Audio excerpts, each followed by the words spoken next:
انداز ہے مولا علی شیر خدا حدیث روایت کرتے ہیں، رنگ کیا ہے؟ فرمایا باقی راتوں میں نا تھوڑا سا پیکج ہوتا ہے، تھوڑا سا آخری حصے میں رات کے، شب برات کو نا رات چڑھتے ہی اللہ پہلے آسمان پر جو اس کی شان کے لائق ہے نزول جلال فرماتا ہے، اور پہلا جملہ ہے کوئی معافی مانگنے والا؟ اللہ کرے آپ کو سمجھ آئے، یعنی معافی دینے والا کہ آؤ ادھر، آؤ ذرا معافی مانگو، میں معاف کرنے آیا ہوں، مانگو معافی، ہے کوئی معافی مانگنے والا؟ معاف کر دیں گے۔ اور آپ فرماتے ہیں ہے کوئی رزق مانگنے والا؟ وہ جو بڑی درخواستیں دیتے پھرتے ہیں نا مختلف اداروں میں، وہ ایک درخواست نا کل شب برات والی رات بھی دیں، اللہ کرے آپ کو سمجھ آئے۔ وہ جو کہتے ہیں نا بڑی بڑی کمپنیوں میں نے اپلیکیشن جمع کرائی ہے تو کہیں کام نہیں بن رہا تو نسخہ دے رہا ہوں، ایک اپلیکیشن کل رات بھی جمع کراؤ انشاءاللہ کام بن جائے گا۔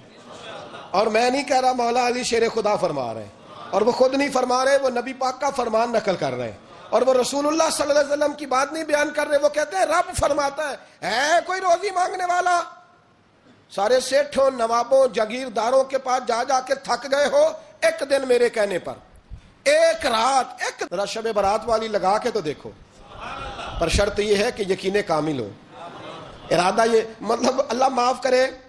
آپ نے ناراض نہیں ہونا، لیکن وہ ماحول اس طرح کا ہے کہ شب برات کو ایک دو ساتھی کو کہا رات کو عبادت کر کہتے جی وہ تو ٹھیک ہے پر سویرے چھٹی نہیں، کام کرنا ہے، یعنی رب کہہ رہا ہے کہ تو آ جا شب برات کی رات، جو مانگے گا وہ تجھے، لیکن یہ ادھر نہیں توجہ کر رہا، یہ کہتا ہے سویرے 10 بجے دکان نہ کھلی تو مشکل ہو جائے گی، دفتر نہ گیا تو حالات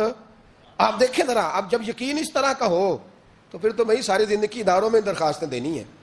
پھر آپ جیسا آپ کا مزاج ہوگا، اللہ تعالیٰ تو بندے کے گمان کے قریب ہے، تو میرے رسول پاک علیہ السلام نے ہمیں یہ میسج دیا، پیغام دیا، فرمایا اس رات جو اولاد مانگے گا رب اسے بھی عطا فرمائے گا، اس رات جو اللہ سے بخشش مانگے گا اللہ اسے بھی دے گا، اس رات جو رب کریم سے عزت مانگے گا اللہ اسے بھی عطا کرے گا۔ شارحین نے لکھا اس رات جو رب سے پردہ پوشی مانگے گا اللہ اسے پردہ پوشی بھی عطا کرے گا، جو جنت کا سوالی ہوگا رب اپنے فضل سے عطا فرمائے گا۔ کوشش فرمائیں، کوشش فرمائیں۔ 10 محرم کو ہمارے ہاں لوگ جاتے ہیں قبرستان، وہ کسی حدیث سے ثابت نہیں، میں منع نہیں کر رہا، جائیں، 9 محرم کو جائیں، 10 کو جائیں، 11 کو جائیں، 8 کو جائیں، سفر میں جائیں، ربیع الاول میں جائیں، قبرستان میں جب بھی جائیں، منع نہیں ہے، لیکن شب برات والی رات تو خود رسول کریم گئے ہیں نا قبرستان۔ اب جو بات میں نے سمجھانی ہے اس کو سمجھیں، نبی پاک کی والدہ کا مزار نہیں ہے وہاں جنت البقیع میں، حضور کے کو بھائی بہن، حضور کیا کرنے گئے؟ امت کی بخشش کے لیے گئے۔ شب برات کی رات لالچی نہ بنے کہ صرف میں نے اپنے لیے روزی مانگنی ہے، کل امت کے لیے مانگے، رب کریم سے مانگے، اپنے بھائی کے لیے مانگے، اپنی بہن کے لیے مانگے، اپنے بیٹے کے لیے یہ مانگنے کی رات ہے۔ پچھلی راتی رحمت رب دی کرے بلند آوازہ، بخشش منگن واریا کارن کھلا جے دروازہ، آئیں اللہ کی بارگاہ میں اس رات کو کھل کے دعا مانگیں۔ قبرستانوں میں نا کچھ قبریں ایسی ہیں کہ جو بتاتی ہیں کہ سالوں بیت گئے ہیں کوئی آیا نہیں، کچھ قبریں بتاتی ہیں، کچھ بڑے قبرستان بڑے شہروں میں ایسے بھی ہیں کہ جن کا گورکن کہتا ہے کہ مجھے کمیٹی نے کہہ دیا ہے جہاں 4-5 سال کوئی نہ آئے وہاں نئی قبر بنا دیا کرو، وہاں نئی قبر بن جاتی ہے معاذ اللہ۔ او بھائی کچھ ہیں ایسے، کچھ ہیں، یہ جائیں نا اکبر بادشاہ یہاں لیٹا ہے لاہور میں تو شعر لکھا ہوا ہے، بر مزارے ماں غریباں نے گلے پروانہ سوزز نے صدائے بلبلے، فارسی کا مقولہ لکھا ہے اس کی قبر پہ، کہتا ہے میں وہ غریب ہوں، عالم بادشاہ ہے مقبرے میں لیٹا ہے، کہتا ہے میں وہ غریب ہوں کہ نہ یہاں کوئی پروانہ آتا ہے نہ بلبل آ کے گیت گاتی، کوئی آتا ہی نہیں، کوئی فاتحہ نہیں پڑھتا، کوئی فاتحہ نہیں پڑھتا۔ وہ بھائی کئی قبریں ایسی ہیں جن پہ سالوں بیت گئے کوئی لوٹا نہیں، اور مشکات میں حدیث ہے میرے نبی کریم علیہ السلام نے فرمایا جو قبر میں ہوتا ہے وہ تو اس آدمی کی طرح ہے جو دریا میں ڈوب رہا ہے اور وہ انتظار کر رہا ہے کہ میرا بیٹا میرے لیے دعا مانگے، میری بیٹی دعا مانگے، پر بیٹے کو تو 27 سال ہو گئے، ملک سے باہر ہے، کاغذ بنے گے تو ابے کی قبر پہ آئے گا نا، اس کے تو کاغذات ہی نہیں مکمل ہو رہے، وہ بیٹے کو تو مشکل ہے بڑی، وہ تو کاغذات نہیں بن رہے، وہ تو دولت کا مطالبہ پورا ہوگا تو جبھی وہ کام ہوگا نا، انتظار ہو رہا ہے قبروں میں میرا بیٹا دعا کرے، میرا بھائی دعا کرے، اور اگر بچہ دفن ہے تو وہ کہتا ہے میری ماں دعا کرے، میرا باپ دعا کرے۔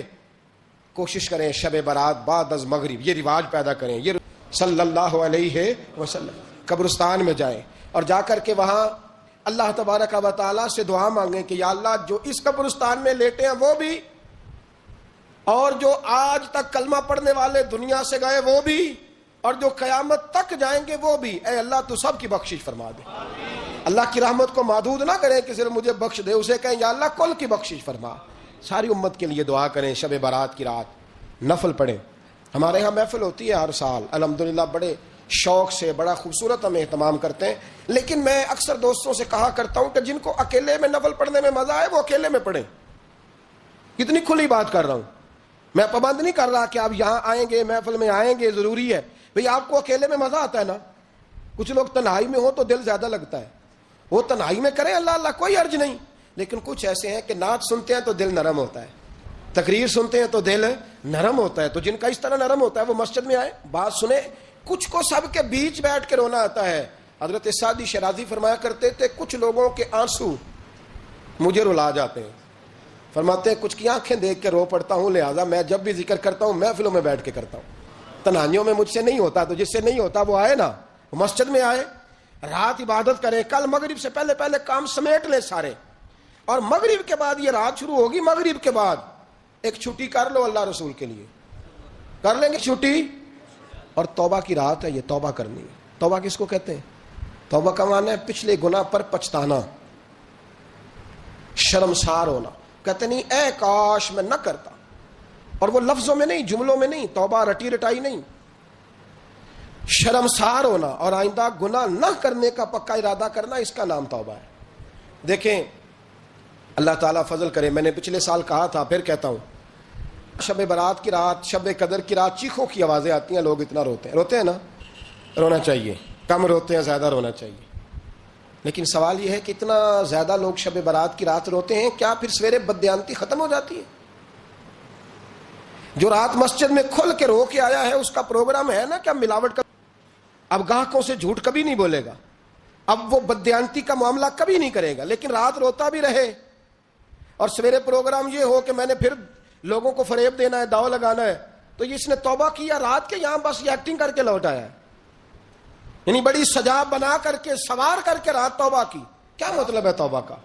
کہ توبہ آپ نے کی۔ حضرت حسن بصری سے کسی نے کہا توبہ کیا ہے؟ فرمانے لگے توبہ یہ ہے کہ جس گلی سے رب نے تجھے منع کیا ہے دوبارہ پھر تو اس گلی میں نظر نہ آئے، تو نظر ہی نہ آئے، اور جس جگہ جانے کا رب نے تجھے حکم دیا ہے پھر تو دوبارہ وہاں سے غیر حاضر نہ ہو۔ اگر یہ پروگرام ہی نہیں، ارادہ ہی نہیں، بچے ایک دو مجھے کہنے لگے کل حضرت صاحب توبہ کے موضوع پر ہم نے گفتگو کرنی ہے، تو کوئی باپ بتائے کہاں پہ ہے، کچھ بچے شاگرد ہیں، کچھ مسجدوں میں جمعہ پڑھاتے ہیں، ایک نے مجھ سے کہا، تو میں نے کہا بیٹے پہلے مسجد میں جاؤ، 2 نفل پڑھو، توبہ کرو، توبہ کا ارادہ بناؤ، یہ رسم نہیں ہے۔